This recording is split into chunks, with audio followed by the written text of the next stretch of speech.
Yeah, sure. Why not? I mean, there are movies out there I haven't even reviewed yet, but hey, Rockabye Baby or whatever the hell this is. Well, let's just do this.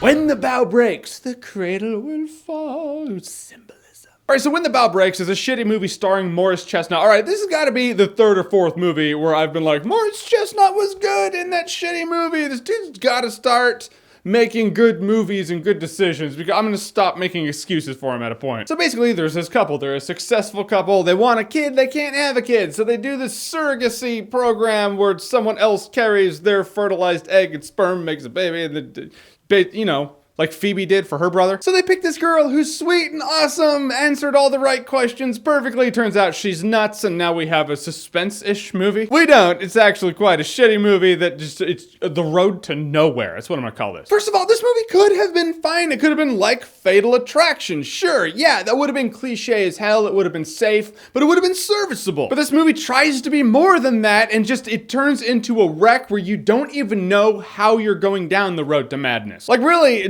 all right, I feel like I'm spoiling part of the suspense for you. All right, spoiler alert, the movie's dog shit. All right, now I'm gonna tell you why it is. I'm gonna tell you the secrets in a movie that you just should not watch. It would have had an element of suspense if Morris Chestnut's character did something with this girl, you know? She would have been like, ooh, I'm gonna tell your wife. But instead, no, he never does. Like, he never does anything. She starts flashing her titties at him, and he's like, this needs to stop. He was like, immediately a pretty responsible-ish person. He didn't do anything. So there's no real leverage. The real leverage she has over him, as I guess in this movie, she can be like, huh, I'm gonna keep the baby and you can't have your baby. And that's why he ends up going along with it. And even then, I have no law degree, but I feel like that's bullshit. When you have a friend in this movie, which he does, who dug up dirt on this girl, which he did, she has a criminal record, she used an alias to have this procedure, she's clearly not well, and she left the dead body of her boyfriend in her basement. I feel like you have enough to be like, no, she's not a fit mother. I'm gonna go ahead and take our kid. Yeah, thanks. There's no leverage there, so that just took me out of the movie every time they were like, ooh, she has one up on us, she can take our kids. Like, no, she can't. Again, not a lawyer. I just feel like there's enough there to be like, no, she's not taking shit, legally speaking. And the road to her trying to seduce the husband in this movie is so abrupt. I mean, she's nice.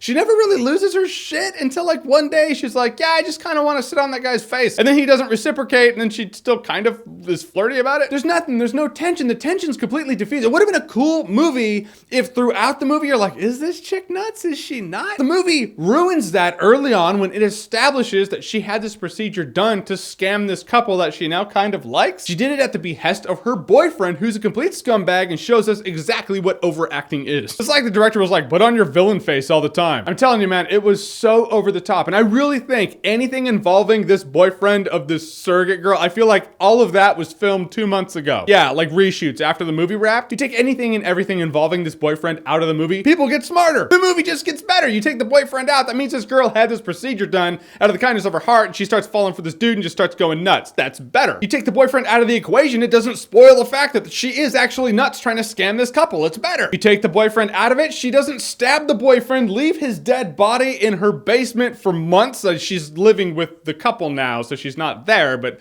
this is technically their house. It might have been her boyfriend's house, but she still lived there. Then at the end of this movie, when she calls up the dude who's the father, is like, oh, I'm going into labor, and then he shows up at the hospital, and he's like, is she here? And they're like, who's here? No one checked in. Then he's like, oh, where did she go? And he goes on the hunt for her, going to her old house, her boyfriend's house, and he finds his body in the basement, and he's like, oh my gosh, my wife's in danger. No fucking shit, dude. It's like the boyfriend was just in the movie just to have a dead body that he would then go and find when he makes the completely illogical decision to go on a wild goose chase looking for this girl when she is clearly at his own house ready to kill his wife because her saying, hey, I'm going into labor was just a ploy to get him away from his wife. I'm telling you, man, people just got dumber because that boyfriend was ever in this movie. Guys, in the end, When the Bough Breaks is a would-be cliche-ass Fatal Attraction-esque movie, but in the end, it's a sloppy-ass suspense movie with no suspense whatsoever. This movie is that scout leader that took you hiking with no map, no compass. Now it's lost, and you're not having a good time at all. I already said it once, I'll say it again. When the Bough Breaks is dog shit. Alright guys, so since you're not gonna see When the Bough Breaks, oh please don't. If this movie's in the top 5 grossing movies this weekend, I have not done my job here. So I'm gonna ask you what your favorite Fatal Attraction-esque suspense drama is. Whatever it is, whatever you think, comment below, let me know. And as always, if you like what you've seen here and you want to see more, click right here to see more.